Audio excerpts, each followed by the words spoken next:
All right, good afternoon, everyone. Good to see you all. Take a deep breath. I promise you, you're in the final stage here. You're in the back stretch. My name is Dan Vermeer. I'm a professor here at Fuqua. I am a professor that teaches the energy and sustainability curriculum here, and I run the Center for Energy Development in the Global Environment. And my job today was just to hit some of the highlights. So I don't have any burden to be original today. My job's just to share with you some of the great things that we heard from all of the incredible speakers today. And, I guess my overwhelming feeling is, we are the people we've been waiting for here in the room, that this is the moment for us to really step up to the challenge that we've been talking about all day. So I wanted to just share a few of the themes that I heard over the course of the day with you. You may have others. I'd actually encourage you just to take a moment when you walk out today to sit down, close your eyes, and think a moment for the one or two things that you want to take away and the one or two actions you're going to take on it. It's what makes these things worthwhile, is if you do something differently because of what you learned here.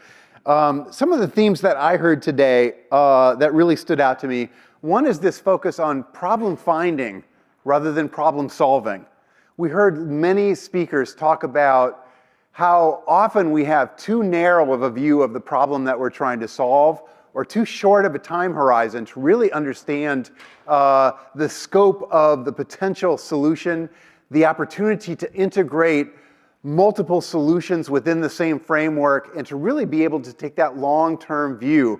I think now that we're in the era of net zero goals for 2050, I think suddenly the world is thrust into a frame of having to think about what does the next 10 years or 20 years or 30 years or century look like. I don't think we're used to doing that. So one of the things that I think is really emerging is this focus on how do we define the right problem to begin with before we try to solve it. We heard examples of that. Audrey talked about technology is never the problem. It's always a system of systems problem. Akash talked about, we often think that fossil fuel is the problem, that fossil fuel is the issue, but it's not fossil fuels, it's actually the emissions and the destabilizing of the atmosphere. Annie from Form talked about the need to really get out and engage with your end markets to understand what their needs are before you select the solutions, because you don't even really know what the nature of the problem needs to be. That really resonates for me in a way that I think it's a kind of design thinking, customer first approach that we need to take to this. Now, this doesn't come easy to people who historically have been in the energy industry. Consumers have never been front and center. We called them load or ratepayers. We didn't really think of them as consumers with their own needs and priorities. So I think that consumer mindset to really get inside the challenges, the opportunities, the things that drive them and motivate them, I think that's the moment we're at.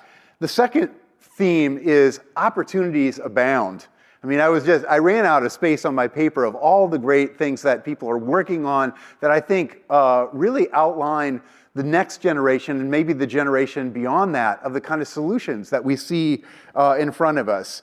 Larry Fink talks about, the 1,000 next unicorns, he said, are going to be green businesses, green companies. And I think that's true in areas like green hydrogen, the intelligent grid. Haroon talked about the opportunities to use intelligence, technology, to make better use of the physical assets that we have in the world. And this is a meta theme for me, is the substitution of intelligence for resource use is one way that we deal with the very real constraints that we're going to have on raw materials, water, land, all of the things that we have. How do we use intelligence to really substitute for that?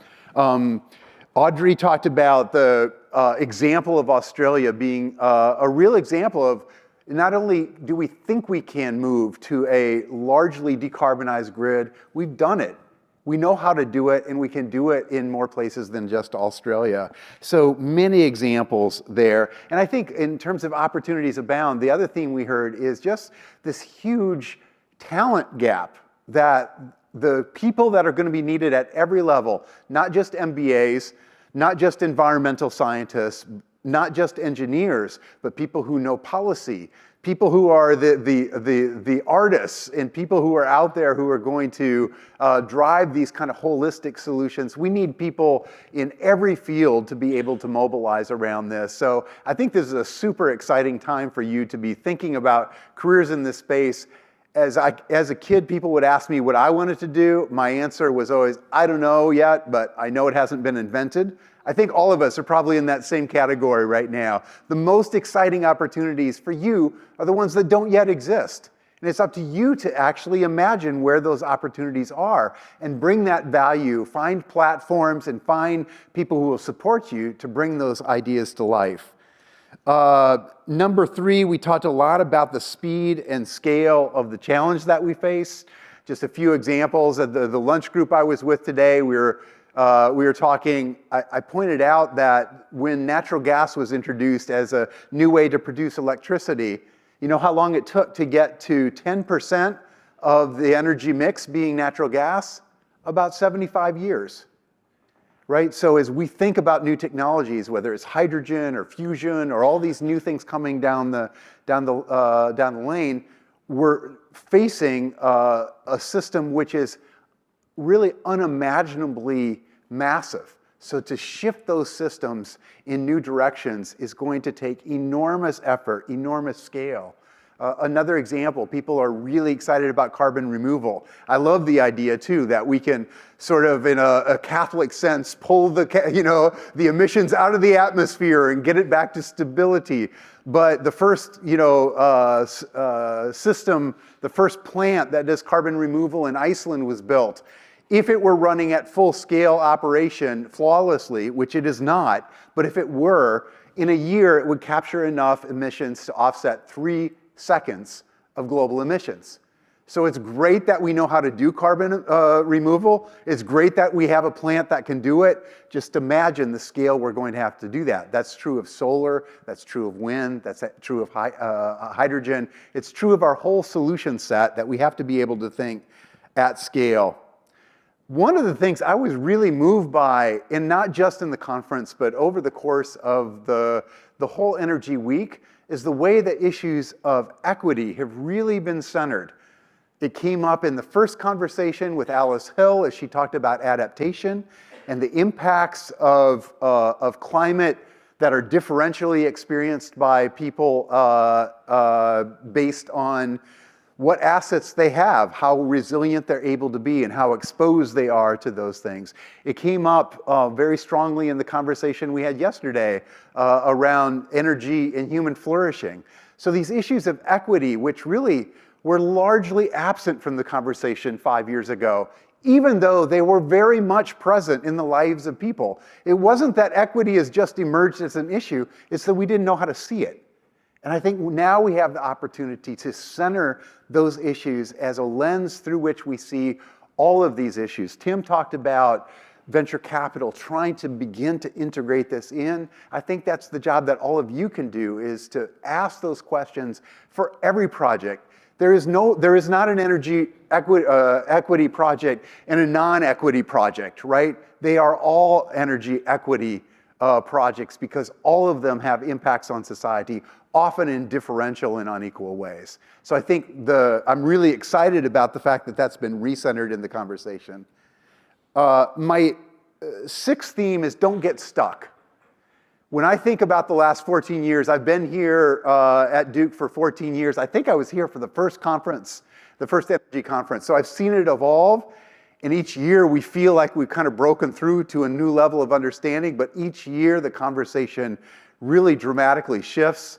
Somebody mentioned the quote earlier that the change from year to year seems impossibly slow, but the change from decade to decade is almost unfathomably far. And I think that's kind of what I see now, having been here 14 years, is the conversation is moving fast. Our paradigms, our ways of approaching, the questions we're asking is changing all the time. So don't get stuck in the questions that you have now.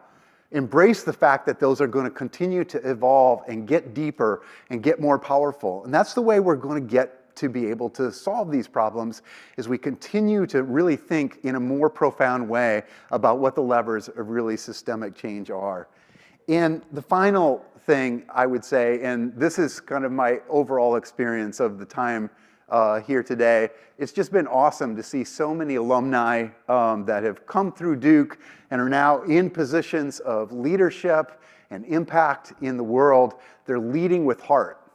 And I'm really proud of the people who graduated from here that got the technical skills, they learned the finance, they learned the science, they learned the policy, but they're leading with heart. I think Jenna's presentation was really exciting to me to see somebody who's come out of here who still has, like, she's engaged not just in a left brain way, but in a left and right brain way, and in an ethical way with the issues that really matter.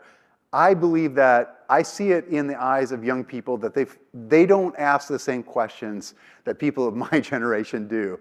I think my generation, for the most part, is still stuck in a paradigm of how do we preserve the old system as much as possible? How do we solve the problems to keep the risks at bay, but essentially to stabilize the status quo? And what I see in young people is to know that that isn't going to happen. That's not possible. We've crossed a line. We're headed into a different world, a world that's going to have serious cross currents, no question, but ones with enormous opportunities. So what I saw today is all of you motivated by that intuition that obviously there's big risks here, but there's really incredible opportunities that will provide meaning and excitement, and for some of you will be lucrative as well. We're not afraid of that, right? This is where huge amounts of capital are going to flow as well. But I think we're at an incredible moment for you to launch a career in what has to be the world's biggest challenge and biggest opportunity that we've ever faced. So I'm really excited to see you all here. Thank you for staying to the bitter end. I know you will have your own takeaways from this, but thank you for your time and attention, and go forth and make it happen. Thank you.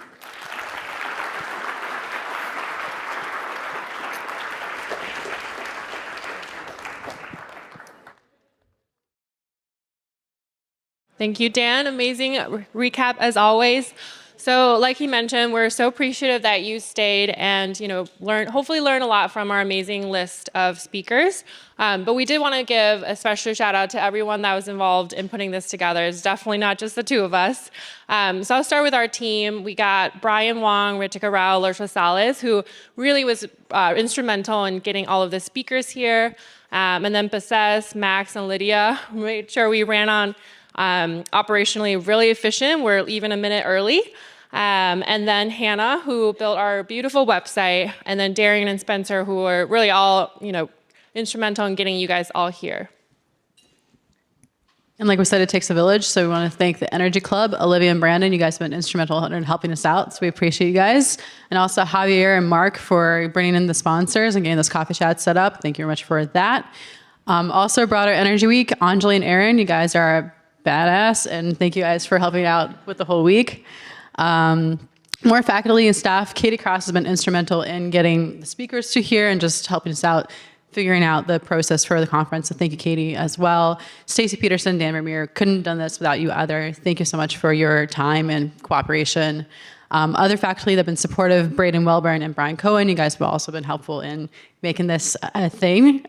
Also multimedia, thank you guys for making sure that this runs really smoothly. Michael Jessup, Matthew Duckworth, and Ryan Gosher back. Thank you guys so much for your support. And finally, BMO and Fuqua staff, we have a pretty big building that we had to figure out how to coordinate, so thank you all for that. And most importantly, thank you, audience. This event could have not been possible if you guys didn't sign up, so thank you for taking a whole day to chat with us more about the energy transition. And final notes, just please provide your feedback in our post-conference survey, which is in Slido. If you click the links to the top left, we want to keep improving upon our events and making them relevant to you guys. So provide your feedback and provide any other topics you'd like to hear about in future Edge and Energy Week events. Thank you all, and we'll be having a reception at the Kirby Reading Room.